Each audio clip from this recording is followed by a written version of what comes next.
Hello बच्चों।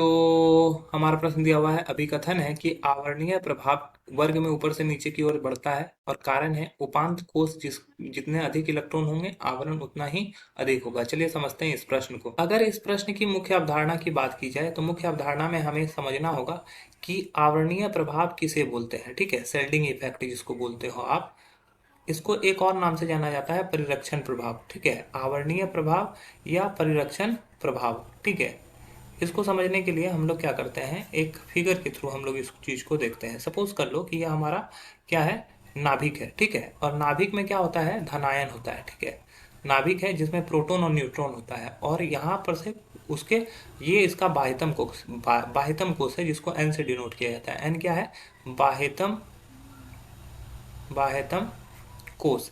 अब क्या होता है कि बाह्यतम कोष में मान लो कोई इलेक्ट्रॉन है, तो यहाँ पर नाभिक में प्रोटॉन है, तो ये इलेक्ट्रॉन और प्रोटॉन के बीच में क्या होगा, आकर्षण बल लगेगा। ठीक है, उसको बोलते हैं हम लोग प्रभावी नाभिकीय आवेश, प्रभावी नाभिकीय आवेश, जिसको बोलते हैं जेड इफेक्ट। ठीक है, जेड इफेक्ट लगता है जिससे क्या होता है कि हमारा जो ये ऋणायन है और हमारा नाभिक जो है वो धनायन है, तो एक दूसरे को आकर्षित करेगा।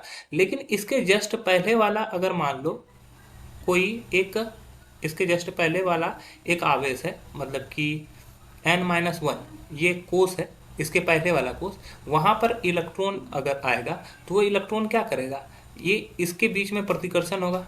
ये बाह्यतम का कोष में जो इलेक्ट्रॉन है और इसके बाह्यतम कोष के पहले वाले जो इलेक्ट्रॉन है उसके बीच में क्या होगा, प्रतिकर्षण होगा। प्रतिकर्षण जब होगा तो क्या होगा कि यहाँ जो आकर्षण बल लगेगा उस आकर्षण बल को कम करेगा। उस आकर्षण बल को क्या करेगा, आकर्षण बल को कम करता है।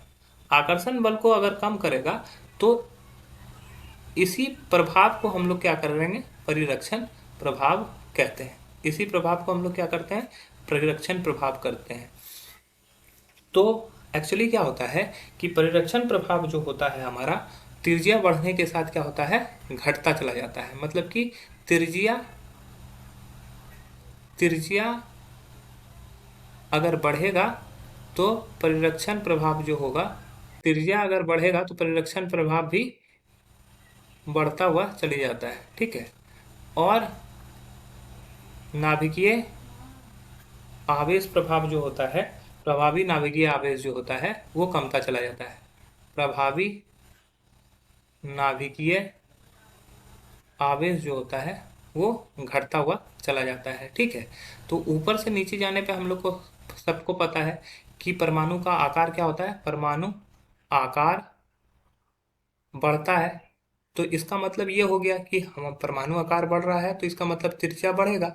त्रिज्या बढ़ता है तो इसका मतलब क्या है कि परिरक्षण प्रभाव भी क्या होगा, बढ़ेगा, या आवरणीय प्रभाव भी बढ़ेगा। ठीक है, तो पहला स्टेटमेंट जो दिया हुआ है ये बिल्कुल सही है कि आवरणीय प्रभाव ऊपर से नीचे जाने की ओर बढ़ता है। दूसरा है कि उपांत कोष में जितने अधिक इलेक्ट्रॉन होंगे आवरण उतना ही अधिक होगा। देखो क्या है कि उपांत कोष किसको बोलते हैं, जो आखिरी कोष होता है उसके पहले वाला कोष को उपांत कोष बोलते हैं। उपांत कोष में जितना ज्यादा इलेक्ट्रॉन होगा उतना ज्यादा यहाँ पे क्या होगा, प्रतिकर्षण होगा, और उतना ही ज्यादा क्या होगा, परिरक्षण प्रभाव बढ़ेगा। तो हमारा कारण भी सही दिया हुआ है, तो हमारा अभिकथन और कारण दोनों सही है और कारण हमारे अभिकथन की सही व्याख्या भी करता है। तो ऑप्शन ए सही हो जाएगा, अन्य ऑप्शन गलत हो जाएंगे। आशा है यह प्रश्न आपको समझ में आया होगा। धन्यवाद।